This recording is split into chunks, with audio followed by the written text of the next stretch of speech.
नमस्कारम, जय हिंद to all of you. This is doctor AP Singh. आज मैं एक ऐसे विषय की चर्चा करने आया हूं। यदि आप कोर्ट जाते होगे, आपको पता होगा, नहीं भी जाते होगे, अपने साथ वालों से पूछना परमानेंट इंजंक्शन। परमानेंट इंजंक्शन का जो मुकदमा होता है सिविल कोर्ट में, उसकी चर्चा करेंगे। आपको पता है हम लोगों का प्रतिभा बैच आने वाला है। तैयार करना है इस देश के लिए उन बेहतरीन लॉयर्स को बेटा, जिसकी परिकल्पना सुप्रीम कोर्ट ने अपने जजमेंट में की। तो देखो भैया, ये जो परमानेंट इंजंक्शन होता है ये इतना महत्वपूर्ण होता है, आपके थ्योरेटिकल पोर्शन के लिए भी महत्वपूर्ण होता है, लेकिन मैं इसका स्टेप टू स्टेप जो अप्रोच है, जो गाइड है, वो आपको देने वाला हूं कि जो मेरे नए लॉयर्स हैं, जो बार को ज्वाइन कर चुके हैं, ज्वाइन करने वाले हैं, उन्हें पता तो चले भैया परमानेंट इंजंक्शन में हम करते क्या हैं। आपको फॉर्मेट भी दूंगा, आपको रियल टाइम एग्जांपल भी दूंगा कि किस तरीके से एक मुकदमे में परमानेंट इंजंक्शन के सूट में एक वकील आगे बढ़ता है अपने क्लाइंट को लेकर। होता क्या है रे परमानेंट इंजंक्शन बेटा, देख। परमानेंट इंजंक्शन बेसिकली एक ऑर्डर है। किसका ऑर्डर है बेटा? कोर्ट ऑफ लॉ का ऑर्डर है। कोर्ट ऑफ लॉ में क्या कहती है कोर्ट परमानेंट इंजंक्शन देते समय? कि भैया हम डिफेंडेंट को परमानेंटली प्रोहिबिट कर रहे हैं किसी काम को करने से। हम डिफेंडेंट को क्या कर रहे हैं? हम उसके ऊपर एक मैंडेट पुट कर रहे हैं कि देख भैया, इस काम को तू जरूर कर, मतलब या तो नहीं करना या तो करना है परमानेंटली बेटा। तो सामान्यतः यह जो कोर्ट ऑफ लॉ का आदेश होता है परमानेंट इंजंक्शन के लिए बेटा, ये फुल हियरिंग के बाद दिया जाता है, ट्रायल पर दिया जाता है, मेरिट के आधार पर दिया जाता है। जब कोर्ट यह कॉन्क्लूड करती है कि जो मॉनेटरी डैमेजेस हैं, जो कंपनसेशन है, वो सफिशिएंट नहीं है, उस परिस्थिति में ही कोर्ट बेटा क्या करती है? परमानेंट इंजंक्शन को ग्रांट करती है। ठीक है, जहां पर बेटा न्याय की हम मांग है कि नहीं भैया, पैसा रुपया से काम नहीं चलने वाला, अब आप डिफेंडेंट को परमानेंटली इंजंक्ट कर दीजिए किसी काम को करने के लिए, किसी काम को नहीं करने के लिए। देखो, मैं ना इलाहाबाद हाई कोर्ट में प्रैक्टिस करता हूं। तो यदि मैं यूपी की बात करूं, बिहार की बात करूं, झारखंड की बात करूं, आई एम टेलिंग यू बेटा, इतना महत्वपूर्ण है। हमारी जो सिविल कोर्ट्स रहती हैं वहां पर परमानेंट इंजंक्शन कि आप अगर लोअर कोर्ट्स वगैरह में जाएंगे तो आपको बहुत सारी पेंडेंसी परमानेंट इंजंक्शन से जुड़ी मिल जाएगी, क्योंकि इसे हम एक कॉमन रेमेडी मानते हैं सिविल लिटिगेशन में। चाहे वो प्रॉपर्टी का डिस्प्यूट हो, फैमिली का डिस्प्यूट हो, नुसेंस का केस हो, इंटेलेक्चुअल प्रॉपर्टी राइट का प्रकरण हो, हम कहते हैं साहब ये कॉमन रेमेडी है सिविल लिटिगेशन के लिए। और एक वकील जो अपने क्लाइंट के सिविल राइट्स को प्रोटेक्ट कर रहा है, उसके लिए परमानेंट इंजंक्शन समझना इतना जरूरी है। बहुत सारे अवेयरमेंट्स में रहते हैं जो प्लेंट तैयार होती है, तो एक अच्छे वकील के लिए यह अत्यंत जरूरी है कि वो किस तरीके से बढ़िया प्लेंट तैयार कर सकता है कि कोई ऑब्जेक्शन ना हो, कोई डिफेक्ट ना हो, डिसमिसल वगैरह ना हो। ठीक है, फिर चाहे वो इलीगल पोजीशन का मुद्दा हो, इंक्रोचमेंट का हो, मिसयूज ऑफ ट्रेडमार्क का हो। तो चलो ये सब बातें तो करेंगे, मुझे आपको इसके बेसिक सब्सटेंस के साथ इसका स्टेप बाय स्टेप समझाना है और आपको एक फॉर्मेट देना है। मैं शुरू करता हूं। मैंने आपके लिए बड़ी आसान भाषा में लिखा बेटा, that a PI, that is permanent injunction, is a type of court order that permanently prohibits or restrain a person from doing or compel them to do a specific act। तो करने के लिए भी बेटा परमानेंट या permanent injunction जारी हो सकता है, कुछ ना करने के लिए भी हो सकता है। लेकिन देगी कोर्ट ऑफ लॉ, जो आपकी सिविल कोर्ट है।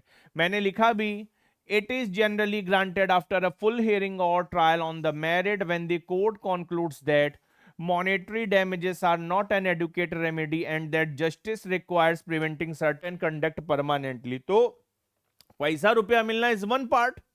हम कहते हैं साहब हमें कंपनसेशन चाहिए, हमें डैमेज चाहिए। अरे बहुत सारे ऐसे केस हैं बेटा जहां पर कंपनसेशन नहीं है, सफिशिएंट मॉनेटरी कंपनसेशन नहीं दिलवा पाता वो सेटिस्फेक्शन। मैं कहता हूं इंक्रोचमेंट का केस ले लो, ट्रेसपासिंग का केस ले लो, ट्रेडमार्क के वॉयलेशन का केस ले लो। हमें केवल पैसे से नहीं मतलब है, हमें कहना है कि साहब ये डिफेंडेंट दोबारा ऐसा काम ना करे, इनको आपके जो किया वो किया, अब आगे ना करे जीवन भर, ये या इनके घर वाले। तो हमें परमानेंट इंजंक्शन चाहिए। तो कोर्ट हमेशा बेटा इसे फुल हियरिंग पर देती है, क्योंकि ये हमेशा हमेशा के लिए डिफेंडेंट को कुछ करने से रोक देता है या उसे कुछ करने के लिए बाध्य कर देता है।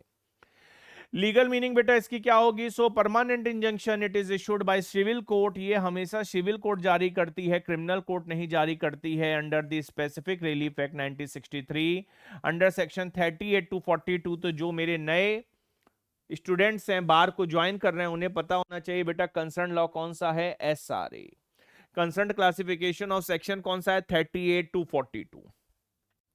फिर मैंने आपके लिए क्या लिखा, वंस ग्रांटेड, एक बार परमानेंट इंजंक्शन मिल जाए, then it remains in force for indefinite period unless it is modified और dissolve by the higher court. एक बार सिविल कोर्ट ने दे दिया तो फिर ये हमेशा रहेगा। हाँ, अब हायर कोर्ट उसे मॉडिफाई कर दे, हायर कोर्ट बेटा कह दे कि नहीं भैया गलत तरीके से दिया गया है, वेकेट करो इस ऑर्डर को, वो सिविल कोर्ट भी नहीं करेगी।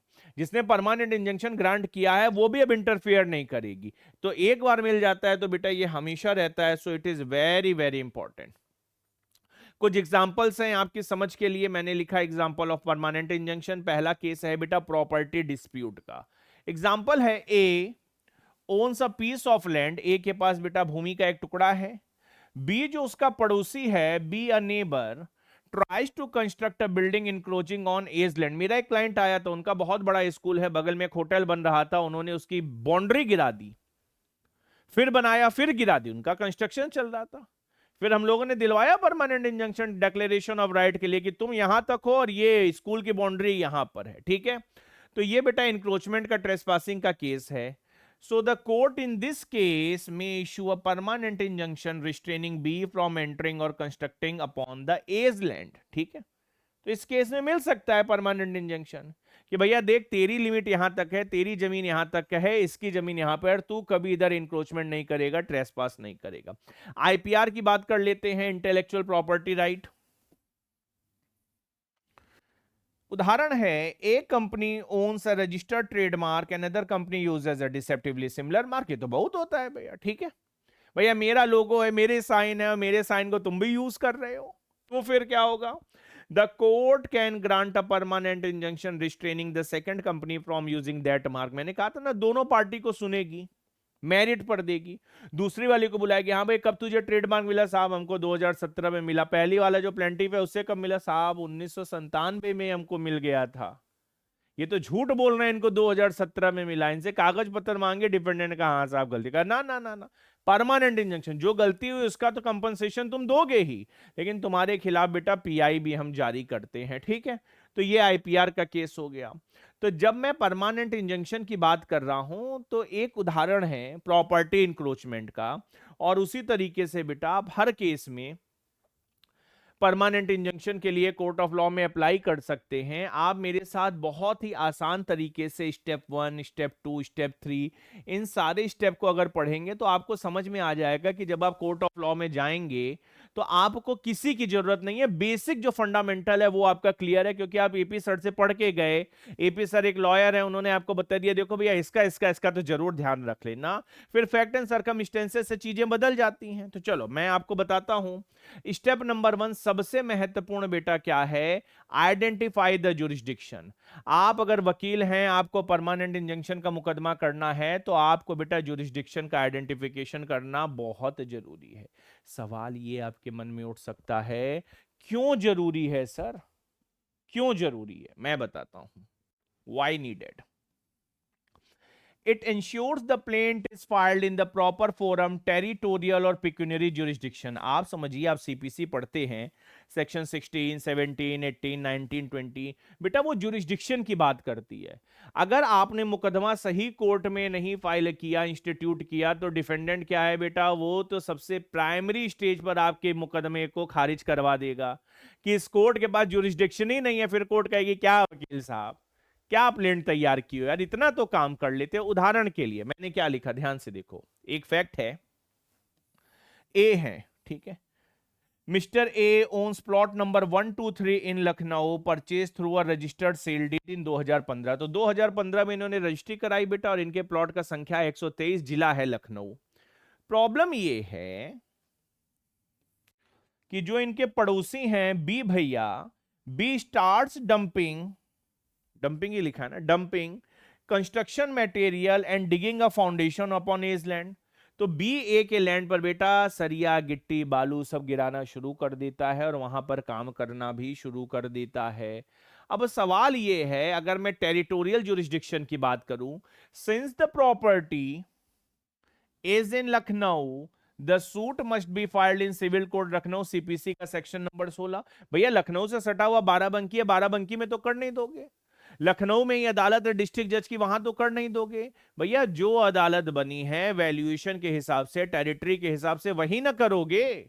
तो यह अदालत लखनऊ की होगी। और लखनऊ में भी कौन सी अदालत होगी? लखनऊ में तो बहुत सारी अदालत है, जैसे मैंने कहा डिस्ट्रिक्ट जज साहब भी बैठे हैं, उनके पास तो सारे जुरिस्डिक्शन है। नहीं, फिर हम ये देखेंगे भैया पिक्यूनरी जुरिस्डिक्शन क्या है ना, किस तरीके से डिस्ट्रीब्यूशन हुआ है कोर्ट के जुरिस्डिक्शन का।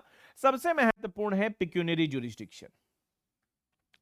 So value of the relief stated at 2 lakh rupees under UP Civil Court Act, this fall within the jurisdiction of the Civil Judge Senior Division Lucknow. तो जो हमारा सिविल जज सीनियर डिवीजन है, बहुत सीनियर जज होता है बेटा, है ना, 10-12 साल की सेवा के बाद बनते हैं, नहीं तो जूनियर डिवीजन रहते हैं।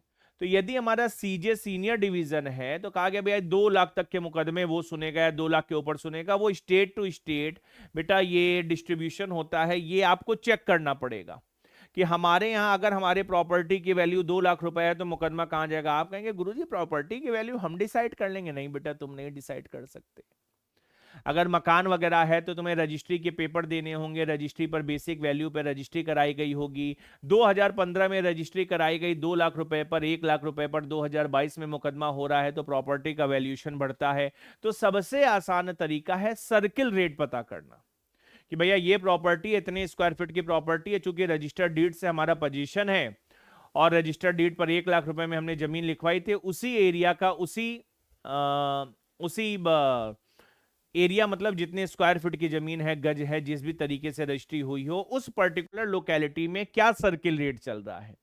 तो उस प्रॉपर्टी का जो सर्किल रेट है उस आधार पर बेटा वहां उस स्टेट के नियम के अनुसार कोर्ट का जुरिस्डिक्शन आएगा। तो ये दो प्राइमा फेसाई डेलिब्रेशन है जो हर लॉयर को करना पड़ेगा कि भैया हम मुकदमा कहां करें। कहा नहीं सुप्रीम कोर्ट में कर दे, अरे नहीं कर सकते ना, ठीक है। तो एक है टेरिटोरियल, दूसरा है पिक्यूनरी। आगे चलते हैं, drafting the plaint.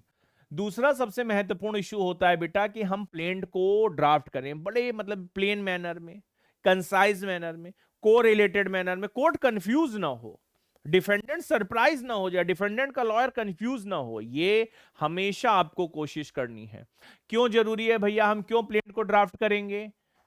It helps court to issue summon and prevents misidentification. भाई आप अगर कोर्ट को अप्रोच करते हैं तो कोर्ट सम्मन जारी करेगा कि नहीं करेगा? आप कहेंगे हाँ सर बिल्कुल करेगा।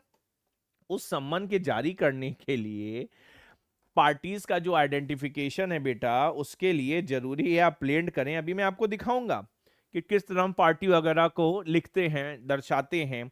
तो प्लेंट में हमें क्या क्या ध्यान देना है, ये सारी चीजें आपको शुरुआती दौर में याद करनी पड़ेंगी, बाद में तो आपके प्रैक्टिस का हिस्सा बन जाता है। क्या है बेटा, क्या लिखना पड़ेगा हमें प्लेंट में? The plaint contains title of the court. सबसे पहले बेटा आपको कोर्ट का टाइटल देखना है, क्योंकि उसी को देखकर कोर्ट और डिफेंडेंट ये सेटिस्फाई करेगा कि भैया सही जुरिस्डिक्शन पर तो कोई आपत्ति नहीं है, ठीक है, जुरिस्डिक्शन पर तो कोई आपत्ति नहीं है। The plaint contain a title of the court. हम कैसे लिखेंगे? In the court of civil जज senior division Lucknow. Senior division की जगह जूनियर डिवीजन लिख दो, जय जय सीताराम। गड़बड़ हो गया है ना, डिफेक्ट लग गया, खारिज हो गया। फिर बेटा प्लेंटिफ अपना डिटेल लिखेगा, mister A son of mister X, age 45, resident of Aliganj Lucknow. क्यों? क्योंकि आइडेंटिफिकेशन ऑफ प्लेंटिफ का होना बहुत जरूरी है, डिफेंडेंट को पता तो होना चाहिए मिस्टर ए के नाम से उसके कॉलोनी में 4 लोग रहते हैं, है नहीं, एक्स के जो लड़का हुआ, जो एक्स के सन है, ठीक है, वो उनकी उम्र इतनी और यहां के रहने वाले, मोबाइल नंबर वगैरह भी रहेगा। फिर तीसरे नंबर पे हमें ध्यान देना है वकील के रूप में कि हम डिफेंडेंट को बिल्कुल सही तरीके से दर्शाएं अपनी प्लेंट में। जैसे बी ने अपना बेटा काम किया उधर डंपिंग वगैरह का, तो बी वो वाई के लड़के हैं, उनकी एज इतनी है, उनका घर का पता ये है, mobile number. D cause of action, सबसे महत्वपूर्ण विषय है बेटा, क्योंकि इसी के लिए तो हम कोर्ट ऑफ लॉ जा रहे हैं। तो टाइटल, प्लेंटिफ, डिफेंडेंट के बाद हमें कॉज ऑफ एक्शन को बताना है। On 10th of June 2025 defendant B attempted to encroach upon the plaintiff land and started unauthorise construction. जो भी हमारा कॉज ऑफ एक्शन है जिससे हम अपने लीगल राइट के वायलेशन की बात कर रहे हैं, तो कॉज ऑफ एक्शन बहुत क्लियर होना चाहिए, कॉज ऑफ एक्शन बहुत कंसाइज होना चाहिए, क्योंकि कॉज ऑफ एक्शन से ही हमारा मुकदमा एंटरटेन होगा, हमें रिलीफ मिलेगी, है ना, डिफेंडेंट की जिम्मेदारी तय होगी। तो जो भी कॉज ऑफ एक्शन है वो क्लियर कट होना चाहिए, ठीक है। फैक्ट्स, अब जैसे फैक्ट बेटा कैसे लिखना है, 1 2 3 करके भी लिख सकते हैं, ABCD करके भी लिख सकते हैं, बुलेट करके भी लिख सकते हैं कि भाई प्लेंटिफ क्या है। प्लेंटिफ ये असर्ट करेगा इस अवर्मेंट के साथ कि सर मैं लॉफुल ओनर हूं और मेरा जो पोजीशन था बिल्कुल बिल्कुल पीसफुल था 2015 से। Point number 2, defendant B has no right, title और इंटरेस्ट इन द लैंड। ये पहले में भी लिखा जा सकता था, लेकिन मैंने कहा कंसाइज होना चाहिए, क्लियर होना चाहिए, तो खुद को पहले में लॉफुल ओनर बताया, फिर डिफेंडेंट के ऊपर ये आरोप लगा दिया साहब इनका कोई राइट, कोई टाइटल, कोई इंटरेस्ट, कोई प्रिविलेज, कोई इंटरवेंशन लॉफुल इस लैंड के मद्देनजर नहीं है। तीसरा बेटा point, defendant illegal act disturb plaintiff position and enjoyment. और जो डिफेंडेंट का एक्ट है वह ना केवल इलीगल है बल्कि उसकी वजह से प्लेंटिफ का पोजीशन और एंजॉयमेंट भी डिस्टर्ब हो रहा है। आप कहेंगे अगर इलीगल हो ना हो, एंजॉयमेंट वगैरह डिस्टर्ब, तब भी कॉज ऑफ एक्शन है, लेकिन बता रहा है कि भाई प्लेंटिफ का एक्ट इलीगल है और उससे सर हमारे पोजीशन और एंजॉयमेंट में बहुत दिक्कत है। कई बार लॉफुल एक्ट से भी बेटा एंजॉयमेंट में दिक्कत आती है, जैसे न्यूसेंस। हम अपने घर में हैं, बहुत तेज म्यूजिक करके गाना सुन रहे हैं, भैया हम ऐसा कोई लीगल काम नहीं कर रहे हैं, लेकिन बगल वाले को अनाउंस तो हो रहा है ना। तो हमने बिल्कुल क्लियर कट बताया कि साहब प्लेंटिफ का एक्ट इलीगल है, जिससे हमारा बेसिक राइट टू जो पोजीशन है, right to enjoyment of my own property है, वो डिस्टर्ब हो रहा है, ठीक है। फिर बेटा हमें क्या लिखना है 6वें नंबर पे, एफ में रिलीफ सॉर्ट साहब प्लेंट में। अब रिलीफ इसलिए बताना जरूरी है कि भाई कोर्ट को पता होना चाहिए ना इन एडवांस डिटर्मिनेशन के लिए कि हमें देना क्या है once the court is satisfied. तो देखिए कि भाई रिलीफ क्या क्लेम की गई है। It is prayed that decree of permanent injunction be passed restraining defendant B his servant और agent from entering upon or raising construction over plot number 1 2 3 belonging to the plaintiff। तो जो relief है बड़ी clear cut है कि जो B है, B को, उसके सर्वेंट को, उसके एजेंट को रोक दिया जाए कि प्लॉट नंबर 123 जो ए का है, जो प्लेंटिफ का है, उस पर वो एंटर ना हो सके या किसी भी तरीके का कंस्ट्रक्शन ना कर सके। ये इतना महत्वपूर्ण है। हमारे एक मित्र हैं जौनपुर में है, SDM है, उन्होंने कहा मैंने रिलीफ देखा तो रिलीफ में लिखा था कि सीलिंग एक्ट से पर्टेनिंग रिलीफ क्लेम की गई थी। इसका सीलिंग एक्ट नहीं लगता है, सीलिंग एक्ट से जुड़ा हुआ हमें ये मिलना चाहिए डिक्लेरेशन वगैरह वगैरह। SDM साहब ने जब प्लेंट पढ़ा तो पता, हाय भगवान सीलिंग तो लगी नहीं रहा है इस पे, ये तो कंसोलिडेशन का मुकदमा है। तो ये रिलीफ इतनी महत्वपूर्ण है और ये बाय द टाइमिंग बेटा आपको इस पर प्रैक्टिस करनी होगी कि हमें किस तरीके से रिलीफ को क्लेम करना है। मतलब हमारी जो क्लाइंट है हमारा, हम जिसको रिप्रेजेंट कर रहे हैं, उसको पूरी रिलीफ मिल जाए, कॉज ऑफ एक्शन उसका खत्म हो जाए, उसका लीगल राइट सस्टेन रहे और कोर्ट ऑफ लॉ में या डिफेंडेंट के द्वारा कोई प्रश्न चिन्ह हमारी कैपेबिलिटी पर न लग जाए कि ये रिलीफ मांगे हो। भैया एट द लास्ट हमको अपने क्लाइंट को, अपने जो प्लेंटिफ है उसको रिलीफ पहुंचानी है। तो जो हमारी रिलीफ है बिल्कुल कंसाइज होनी चाहिए, टू द पॉइंट होनी चाहिए, डिटर्मिनेट कैरेक्टर की होनी चाहिए।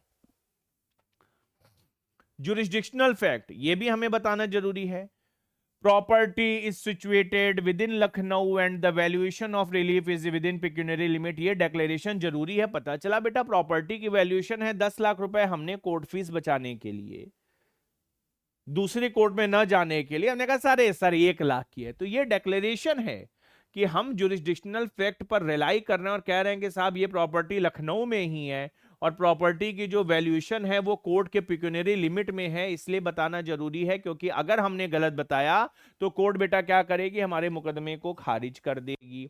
और अंतोगत्वा हमें वेरिफिकेशन करना है, ये बाद में एड ऑन हुआ, आप लोगों को पता होना चाहिए कि अब जो CPC के मुकदमे हैं उसमें हम कहते हैं कि जो प्लेंटिफ है बेटा, वो जो भी कंटेंट है, जो भी अवर्मेंट है, अब रिलाई कर रहा है, उसे वेरीफाई करता है कि नहीं सर हमने जो भी कंटेंट वगैरह दिया है they are true to my knowledge. ठीक है, तो इस तरीके से स्टेप 2 पूरा होता है। ये सारी चीजें आपको लिखनी है। शुरुआती दौर में आप एक चेकलिस्ट बना लो कि एपी सर ने कहा था परमानेंट इंजंक्शन वाला है, एपी सर ने एक चेकलिस्ट बनाई थी, पॉइंट नंबर 2 में एपी सर ने 7-8 पॉइंट बताए थे, ABCDE सही, मतलब बहुत अच्छा ना लिखो दैट इज वन थिंग, वो चलेगा, लेकिन लिखना मेंशन करना जरूरी है। स्टेप नंबर 3 क्या है बेटा, टू अटैच सपोर्टिंग डॉक्यूमेंट, भैया एविडेंस आपको देने पड़ेंगे।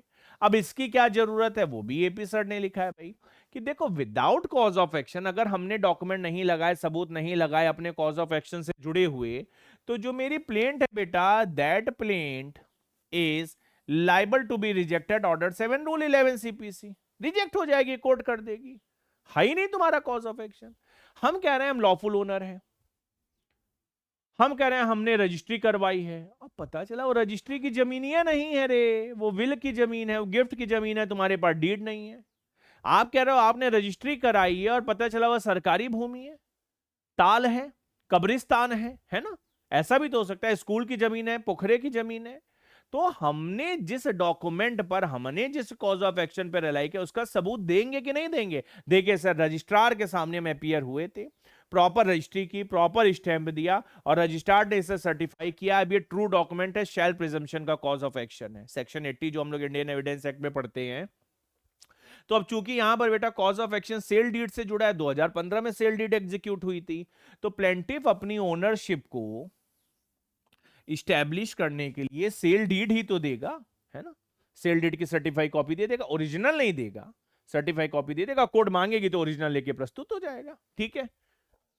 अब हो सकता है म्युनिसिपल प्रॉपर्टी टैक्स के पेपर हो, आप लोगों ने आम भाषा में सुना होगा एक पीला कार्ड बनता है, हो सकता है उस प्रॉपर्टी से जुड़ा बेटा पीला कार्ड हो, नगर निगम देती हो, पीला कार्ड लेके चले जाएंगे, जो हमने टैक्स दिया है वो टैक्स देके चले जाएंगे। फोटोग्राफ शोइंग डिफेंडेंट इंक्रोचमेंट, तो डिफेंडेंट ने क्या डंप किया, डिफेंडेंट कैसे इंक्रोच कर रहा है, हमारी बाउंड्री थी, वही बाउंड्री हमने रजिस्ट्री के पेपर में दिखाई थी, ये एरिया है, तो कोर्ट के प्राइमा फेसाई सेटिस्फेक्शन के लिए देखिए साहब ये हो रहा है, इसी के लिए हम आए हैं कोर्ट ऑफ लॉ में पीआई के लिए। कॉपी ऑफ लीगल नोटिस, तो भाई अब चूंकि सिविल मुकदमा है तो डिफेंडेंट को लीगल नोटिस तो देना पड़ता है, सामान्यतः तो देना ही पड़ता है, कोर्ट ऑफ लॉ कहती है हाँ भाई बोले थे डिफेंडेंट से, तो उसका सबसे बढ़िया तरीका है, एज अ लॉयर आपको ये जानना चाहिए, सीखना चाहिए कि अपने क्लाइंट के मुकदमे को करने के पहले जो डिफेंडेंट है उसे लीगल नोटिस दे दो। बहुत बार वकील डर जाते हैं, लीगल नोटिस देंगे समय बीतेगा, क्लाइंट भाग जाएगा, लेकिन प्रैक्टिस करना है, लंबी प्रैक्टिस, बढ़िया प्रैक्टिस, मेरिट वाली, तो भैया आपको ये करना पड़ेगा, आप लीगल नोटिस सर्व कर दो, एक बढ़िया लेटर पैड बनाओ, हिंदी में, इंग्लिश में, जिसमें भी आप कंफर्टेबल हो, एक लीगल नोटिस बेटा उसे सर्व करवा दो, रजिस्टर्ड पोस्ट से सर्व करवाओ, कि कल को डिफेंडेंट ये ना कहे कि हमें नहीं मिला, ठीक है। तो copy of the legal notice already sent to defendant asking him to stop, जैसे हम लोग 156(3) वाली एफआईआर करते हैं, तो हम लोग कोर्ट ऑफ लॉ को कहते हैं माय लॉर्ड हमने थाने को इस डेट पे भेजा है और रिसिप्ट लगी है पोस्टल डिपार्टमेंट की, कमिश्नर ऑफ पुलिस को भेजा है, मैं कभी लेकर आऊंगा, मैं तो खूब 156(3) करवाता हूं, है ना। तो उसमें हम बताते हैं कोर्ट को, भाई कोर्ट नहीं देखती, लेकिन हमारा कर्तव्य है कि उसे इनक्लोज करना और कहना कि साहब ये लगी है पोस्टल डिपार्टमेंट वाली जो रिसिप्ट नहीं मिलती है छोटी सी, तो जो लीगल नोटिस है उसे हमने भेजा। अभी मैंने ट्रेडमार्क की एक लीगल नोटिस सर्व की है, किसी दिन मैंने वो नोटिस लेकर आऊंगा, यही मतलब चंदौली का स्कूल है, स्कूल का नाम नहीं लेंगे, तो उसको मैंने दिए, बनारस का मेरा क्लाइंट है, तो वो प्रॉपर भेजी मैंने पोस्टल ऑफिस से। स्टेप नंबर 4 क्या है बेटा, पेमेंट ऑफ कोर्ट फीस। अब चूंकि देखो अब ऐसा है कि कोर्ट फीस देना है, तो कोर्ट फीस के लिए हमें यह देखना है कि अगर केवल परमानेंट इंजंक्शन का मैटर है तो हमारे स्टेट में क्या रूल्स हैं, हमारे स्टेट में क्या अमेंडमेंट है, क्योंकि जब हम डिक्लेरेशन ऑफ राइट की बात करते हैं तो प्रॉपर्टी की वैल्यूएशन पर कोर्ट फीस देनी होती है, उसके लिए रजिस्ट्री का पेपर, खसरा, खतौनी, पीला कार्ड, उससे बेटा क्या होती है हमारी प्रॉपर्टी की वैल्यूएशन पता चल जाती है, सर्किलेट निकालना है। लेकिन केवल अगर परमानेंट इंजंक्शन देना है तो फिर वो नॉमिनल रहती है, वो हमारे स्टेट में जो रूल्स हैं उसमें बताया गया रहता है, मैंने आपके लिए लिखा भी, क्योंकि इस केस में बेटा हम क्या कह रहे हैं, हम केवल परमानेंट इंजंक्शन मांग रहे हैं, हम डिक्लेरेशन ऑफ टाइटल की तो बात नहीं कर रहे हैं, टाइटल तो मेरे ही पास है, हम कह रहे हैं बस इनको रोक दीजिए। बी ये तो नहीं कर रहा है हमार जमीन हो हम पे बनाए तू कैसे, नहीं, बी केवल इंक्रोचमेंट कर रहा है, तो हमारा मुकदमा डिक्लेरेशन ऑफ राइट के लिए नहीं है, टाइटलशिप के लिए नहीं है, हमारा मुकदमा है परमानेंट इंजंक्शन के लिए। तो सवाल ये है कि जो कोर्ट फीस है ये इतनी महत्वपूर्ण होती है, तो जब भी आप डिटर्मिनेशन उसका कर रहे हैं आप अपने कलीग से, शुरुआती दौर में अपने सीनियर से एक बार कंफर्म कर लीजिए कि सर ये प्रॉपर्टी है और इससे जुड़ी कोर्ट फीस हमें ये सही लग रही है, क्योंकि बहुत एसेंशियल इंग्रेडिएंट है। ठीक है, तो मान लेते हैं बेटा प्लेंटिव ने कहा plaintiff value is realised as 2 lakh rupees, nominal है, not market value. Market value property की नहीं लेते हैं परमानेंट इंजंक्शन के लिए। तो कोर्ट फीस क्या होगी बेटा, मतलब अब यूपी कोर्ट फीस एक्ट के हिसाब से अगर परमानेंट इंजंक्शन है तो 2,500 रुपए, उसमें अनुसूची में दिया है, शेड्यूल में दिया हुआ है, तो उसकी भी रिसिप्ट लगा देंगे कि सर 2,500 रुपया as per the UP court fees act, 2 lakh की हमारी वैल्यू की रिलीफ है, हमने 2,500 रुपया लगा दिया है। Payment of court fees is very very important.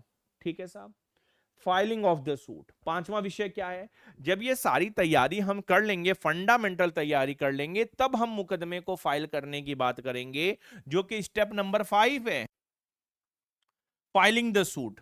अब उसमें बेटा जो हमने प्लेंट तैयार की है, प्लेंट, जितने सपोर्टिंग डॉक्यूमेंट हमने इकट्ठा किए हैं अपने कॉज ऑफ एक्शन को शुरुआती चरण में स्टेब्लिश करने के लिए, वो जो हमने कोर्ट फीस फाइल की है उसकी receipt filing section of civil court में हम क्या करेंगे, सबमिट कर देंगे, है ना। फाइलिंग सेक्शन होता है ना जिला कचहरी का, हाई कोर्ट का, वहां पर हमने अपने मुकदमे को सबमिट कर दिया सब कुछ लगा के, क्योंकि फिर वो अप्रेजल करते हैं, डिफेक्ट वगैरह लगाते हैं। कोर्ट ऑफिस क्या करता है, मैंने लिखा भी आपके लिए, the court office checks defect की स्टैम्प सही है कि नहीं, सिग्नेचर है कि नहीं, डॉक्यूमेंट है कि नहीं, मतलब बहुत सारे उनके पास पूरी चेकलिस्ट होती है, देखते थे 1 2 3 4 5 है ऐसे, और नहीं है तो डिफेक्ट लगा देंगे, है ना।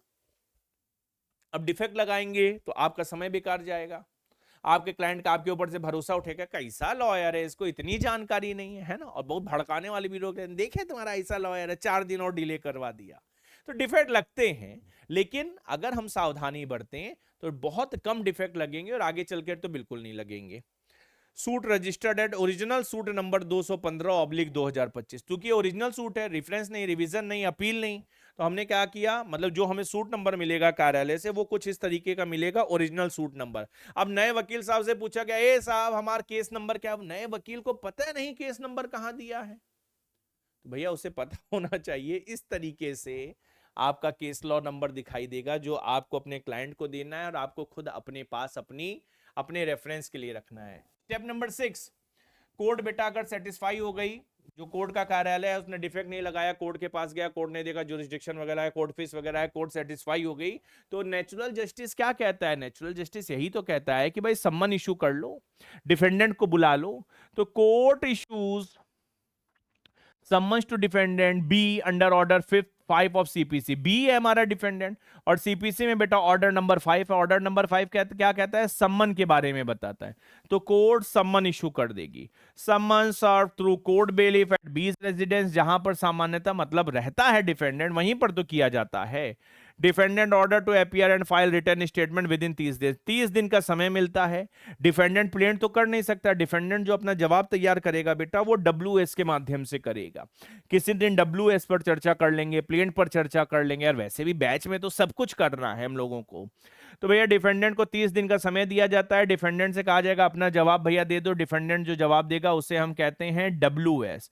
तो यह कहानी है प्लेंट जो प्लेंटिफ फाइल करेगा, ये कहानी है WS जो डिफेंडेंट फाइल करेगा। अब रेजिडेंस नहीं है उसका उस ज्यूरिसडिक्शन में, ऑफिस है तो ऑफिस पे कर देंगे, क्या दिक्कत है। किराए के मकान में रहता है वो भी रेजिडेंस है, किराए के मकान पे कर देंगे, ठीक है। 30 दिन का समय दे देंगे। 7वीं स्टेप में बेटा क्या आता है, हियरिंग एंड एविडेंस। तो जो मटेरियल फैक्ट हैं वो हमें बताना है, हमें लॉ नहीं बताना साहब सीपीसी में ऐसा लिखा है, साहब एसआरए में ऐसा लिखा है, नहीं नहीं, हमें अपने फैक्ट्स बताने हैं। क्योंकि जो लोअर कोर्ट है वो कोर्ट ऑफ फैक्ट्स है ना, high court supreme court court of law मानी जाती है। तो लोअर कोर्ट में हम क्या बताएंगे, हम तथ्य ही तो बताएंगे जिस तथ्य से हमारा कॉज ऑफ एक्शन निकला है बेटा, है ना, तथ्य। जिन तथ्यों से हम अपने कॉज ऑफ एक्शन की पुष्टि करते हैं, पुष्टि मतलब समझते हो, जिन फैक्ट्स पर रिलाई करके हम कह रहे हैं कि हमारा लीगल राइट वायलेट हुआ, हमें उन फैक्ट्स को बताना है, उन सर्कमस्टेंसेस को बताना है, हमें कोर्ट को लॉ नहीं बताना है। So the fact should be chronological. ऐसा नहीं है कि आप लास्ट वाला पहले बता दिए, बीच वाला लास्ट में बता दिए, और जो लास्ट में जो पहले नंबर पे आना था वो कहीं और बता दिए, नहीं। साहब हमने 2015 में प्रॉपर्टी ली, हमारा पोजीशन था, हमारी बाउंड्री वगैरह थी, हम उस पर सेटल पोजीशन में थे, एंजॉय कर रहे थे। बी आया, बी ने पहले दिन ऐसा किया, गिरा दिया, दूसरे दिन किया, हम मना किए, तीसरे दिन किया, ऐसा किया वैसा किया, मकान बनवाना शुरू कर दिया, हमने लीगल नोटिस दे दी, ये डेट है। मतलब एक क्रोनोलॉजी में आदमी देखे और सब समझ जाए, है ना। तो इसका ध्यान देना है, क्योंकि कोर्ट जितनी सुलभ है, जितना कंफ्यूजन से दूर है, उतनी आपकी मददगार है। कोर्ट कभी कभार एकदम पागल जैसी बैठी रहती है, क्या लिखा है प्लेंट में, इधर उधर सारी चीजें बिखरी हुई हैं, तो आपको न्याय नहीं मिलना। वैसे भी बेटा करोड़ों की पेंडेंसी है।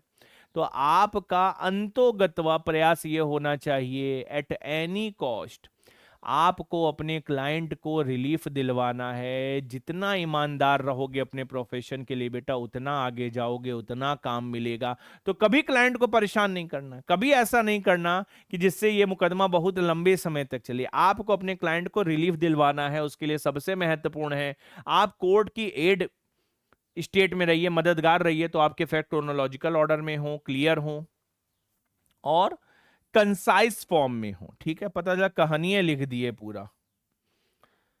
भैया क्यों जरूरी है ऐसा करना? जैसा मैंने बताया, facts establish plaintiff ownership position and defendant wrongful interference, court to the injunction relief. अब इंजंक्शन पाना है तो अपने ओनरशिप, अपने पोजीशन को बताना है और डिफेंडेंट के रॉन्गफुल इंटरफेरेंस को बताना है। नहीं बताएंगे तो फायदा क्या फिर? तो ये बड़ा महत्वपूर्ण है कि जब सुनवाई की स्टेज है तो हम इस तरीके से अपने सबूतों को, अपने तथ्यों को पेश कर रहे हैं। तो बेटा चूंकि सबसे पहले प्लेंटिफ का मुकदमा है तो प्लेंटिफ ही आएगा, plaintiff evidence. So plaintiff A क्या करेगा? ही और she will produce sale deed, tax receipt, photograph. It will be examined in the court. It will subject to the cross examination by the defendant lawyer. हम जो भी सबूत प्रस्तुत करेंगे, जो भी तथ्य प्रस्तुत करेंगे, उसका क्रॉस एग्जामिनेशन होगा। उसके बाद बेटा डिफेंडेंट के एविडेंस की बारी आती है। अगर डिफेंडेंट बेटा फेल हो जाता है अपने ओनरशिप से जुड़े डॉक्यूमेंट को प्रस्तुत करने में, तो कोर्ट कहेगी करे एक बात बताओ, तुम तो बेटा हो नहीं ओनर, तो कैसे इस जमीन में तुमने डंपिंग की? पूछे थे कैसे तुम ऐसा कंस्ट्रक्शन किए जिससे एक ही भूमि में इंटरवेंशन हो, पेनिट्रेशन हो, ट्रेसपास हो। Claims land belong to his grandfather already but no proof. वो कैसे में हमारे दादाजी की थी, हमें गिफ्ट में मिली थी, हमारे सासू माँ ने दिया था। कहा भैया कुछ होगा ना, कोई डॉक्यूमेंट वगैरह होगा ना कि ओरल अवरमेंट है? ओरल एविडेंस है तो चलेगा नहीं बेटा, कि कोई भी मुकदमा इंजंक्शन का हो चाहे टाइटल का हो। फिर क्रॉस एग्जामिनेशन होगा। Defendant admits he has no registered title document. Cross examination की स्टेज होगी जहां पर डिफेंडेंट से सवाल जवाब किया जाएगा, डिफेंडेंट को बुलाया जाएगा। 8वें स्टेप में आपको पता है बेटा अंतोगत्वा है, क्योंकि प्लेंटिफ और डिफेंडेंट को सुन लिया गया है, कोर्ट अपना जजमेंट देगी। Court finds plaintiff A is lawful owner and in position. Court ने बेटा सारे सबूतों के मद्देनजर, सारे सबूतों के अप्रेजल के बाद इस निष्कर्ष को निकाला कि ए ही राइटफुल ओनर है। ए के पास जो सेल डीड है वो ओरिजिनल है, वो ड्यूली एग्जीक्यूटेड है और टाइटलशिप ए के पास है। ठीक है, defendant B has no right and his construction attempt is illegal. कहा भाई डिफेंडेंट के पास कोई उस जमीन से जुड़ा अधिकार नहीं है और उसका जो अटेम्प्ट है वो इलीगल है। इसलिए बेटा कोर्ट अपनी डिक्री पास करेगी। सामान्यतः कोर्ट इन्हीं शब्दों का इस्तेमाल करती है जैसे मैं आपको स्टेप बाय स्टेप बता रहा हूं। जब आप जज बन जाओगे तो एकेडमी में भी आपको एक चेकलिस्ट दी जाएगी, आपको फॉर्मेट दिया जाता है, बिल्कुल जजेस उसको फॉलो करते हैं ना, एकदम मतलब सेट है प्रोफार्मा। इस केस में the defendant is permanently restrained from entering upon or raising construction over plot number 123 Lucknow belonging to the plaintiff. Suit decree in favor of plaintiff with cost. तो defendant को बेटा क्या किया गया, क्योंकि परमानेंट इंजंक्शन का मुकाबला था, परमानेंटली रिस्ट्रेंट कर दिया गया।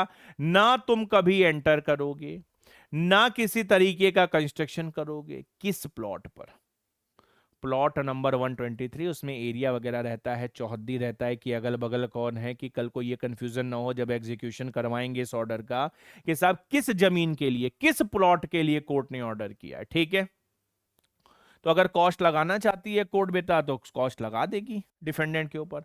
तो फाइनल आउटकम क्या है? ए को मिल गया परमानेंट इंजंक्शन, ए का जो प्रोटेक्शन ऑफ लैंड का अधिकार है मिल गया बेटा। ठीक है, तो प्लेंटिफ ओनर बन गया, जो डिफेंडेंट था बेटा उसे क्या कहा गया, वो ट्रेसपासर बन गया। भले उसने तमाम ऑब्जेक्शन वगैरह दिए, लेकिन जो सूट फॉर परमानेंट इंजंक्शन है वो प्लेंटिफ के फेवर में आया और डिफेंडेंट को रिस्ट्रेन कर दिया गया। आप किसी तरीके का कोई भी कंस्ट्रक्शन नहीं करेंगे। कभी कभार क्या होता है परमानेंट इंजंक्शन में, मैंने आपके लिए लिखा, मेरे साथ पढ़ो फिर ज्यादा बढ़िया से समझोगे। Sometimes along with the permanent injunction, a plaintiff may also seek TI temporary injunction, जिसे interim protection बोलते हैं, under order 39 CPC to stop the defendant act during the pendency of the case। ठीक है, हम लोग कहते हैं pendente lite nihil innovator during the pendency of the suit nothing new should be introduced। तो अब permanent injunction दोनों parties को सुन के होगा, दोनों पार्टी के एविडेंसेस के अप्रेजल के बाद होगा, एप्रिसिएशन के बाद होगा।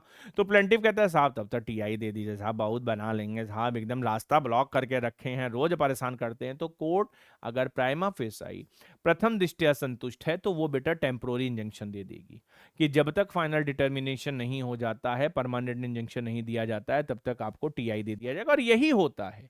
तो आप तैयार रहिए मेंटली कि आप परमानेंट इंजंक्शन के लिए जा रहे हैं, लेकिन डिफेंडेंट तुझे तो नहीं छोड़ूंगा, एक ईंट तू नहीं रख पाएगा। आप अपने मन में कहेंगे, कोर्ट से कहेंगे साहब तब तक तो रोक दीजिए, तब तक तो रोक दीजिए। ठीक है। The permanent injunction is finally decided only at the end of trial. सबको सुनने के बाद, सारे सबूतों परिस्थितियों के अवलोकन के बाद ही परमानेंट इंजंक्शन बेटा ग्रांट होता है। आप देखिए सूट फॉर परमानेंट इंजंक्शन दिख रहा है, मैं एक बार रीचेक कर लूं।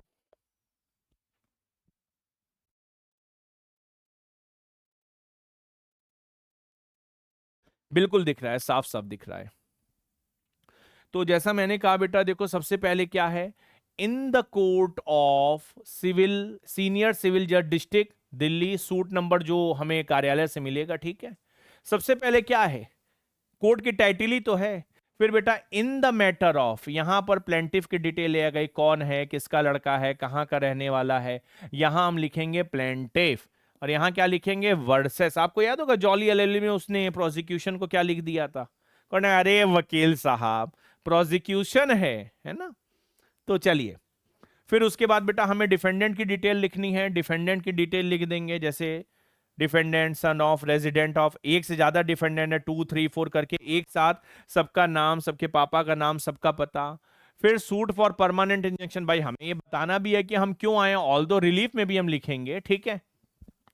मोस्ट रेस्पेक्टफुली शो विथ, फिर जितने मैंने आपको पैराज नहीं बताए, अब वो एक हो सकते हैं, 2 3 हो सकते हैं, आप सारी चीजें लिखेंगे। जैसे इसमें बेटा प्लेंटिफ कौन है, प्लेंटिफ एक टीनेंट है, और टीनेंट ने परमानेंट इंजंक्शन का मुकदमा किया है कि उसे इलीगली डिस्पजेस ना किया जाए, ये उसका प्लेंट है। ठीक है। आपको इसलिए बता रहा हूं कि आप जब इसका अध्ययन करेंगे क्लास के बाद, तो परमानेंट इंजंक्शन मांगा गया कि उसे इलीगली डिस्पजेस ना किया जाए फोर्सिबली। कौन है, टीनेंट है। तो टीनेंट ने क्या कहा कि साहब हम यहाँ के रहने वाले हैं। फिर टीनेंट ने क्या कहा, प्लेंटिफ ने कहा साहब मैं टीनेंट हूं इस प्रॉपर्टी का, जो उत्तम नगर है, इसमें 2 कमरे वगैरह, लेटरिन, किचन वगैरह है, और मैं किसकी टेनेंसी में हूं, अंडर द टेनेंसी, मुझसे कौन रेंट वगैरह इकट्ठा करता है। प्लेंटिफ ने साहब बहुत पैसा रुपया खर्च किया है, 2 रूम के निर्माण में, टूट टाट गया था वगैरह वगैरह। प्लेंटिफ जो है साहब वो पीसफुल पोजीशन में था, अभी तक मैंने उसकी फोटोकॉपी वगैरह लगाई है। The plaintiff is having the whole necessary household good, जो भी मेरा सामान है इसी मकान वगैरह में है। प्लेंटिफ के साथ जो एग्रीमेंट डिफेंडेंट का हुआ था वो इतने एग्रीड रुपीज का हुआ था, उसका सबूत हमने बता दिया। डिफेंडेंट साहब हमारे प्रेमाइसेस में आया और उसने कहा तुम्हें देख लेंगे।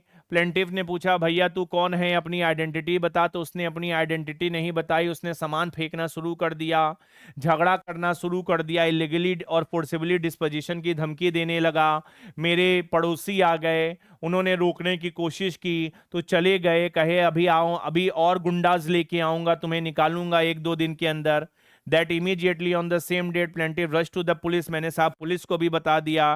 प्लेंटिफ ने साहब लीगल नोटिस भेजा डिफेंडेंट को, उसकी कॉपी ये है, सारी चीजें है ना। मैंने कहा ना जो आपका कॉज ऑफ एक्शन है, फैक्ट है, सर्कमस्टेंसेस, क्योंकि कोर्ट के कॉन्फिडेंस को आपको इन्वोक करना है, तो ये सारी चीजें बता के बेटा आप अपनी प्रेयर करेंगे, it is therefore most respectfully prayed that this honourable court, ऐसा लिखना बहुत जरूरी है, कोर्ट बुरा मान जाती है, वैसे प्रोफार्मा में आता है, लेकिन आपको पता होना चाहिए कि साहब हमारे फेवर में परमानेंट इंजंक्शन की डिक्री दे दीजिए, कॉस्ट वगैरह दे दीजिए, और जो भी ऑर्डर आपको सही लगता है इंसिडेंटल फिट एंड प्रॉपर, वहां पे बेटा plaintiff through advocate place and date, और जो मैंने कहा वेरिफिकेशन होना चाहिए। इस तरीके से परमानेंट इंजंक्शन का जो मुकदमा है उसे आप फाइल कर सकते हैं। इस तरीके से आप समझिए ये कितना महत्वपूर्ण है कि अगर आपने ये सारे स्टेप फॉलो नहीं किए तो आप एक अच्छे वकील नहीं हैं, कोर्ट आपको डांटेगी, क्लाइंट का आपसे भरोसा उठेगा, आपके मुकदमे का डिसमिसल हो जाएगा। और हमेशा बेटा एसपी गुप्ता का आपने नाम सुना होगा, बहुत मतलब SP Gupta versus union of India. SP Gupta साहब अपने जूनियर से कहते थे कि आपको प्रभावित जज को नहीं करना है, आपको इंप्रेस अगर करना है तो अपने क्लाइंट का करो, वो माउथ टू माउथ पब्लिसिटी आपको करेगा। आपको प्रभावित करना है तो अपने साथी एडवोकेट्स को करो जो आपके साथ खड़े हैं, है ना, अपने अपने मुकदमों के लिए आपके पीछे खड़े हैं, वह आपकी माउथ टू माउथ पब्लिसिटी करेंगे। तो मैं जब प्रतिभा बैच में आऊंगा तो ऐसे तमाम प्रैक्टिकल इंस्टेंसेस आपको बताऊंगा जहां पर मैं पूरी कोशिश करूंगा अपने टीम के साथ बेटा कि आपको एक बेहतर लॉयर बना सकूं।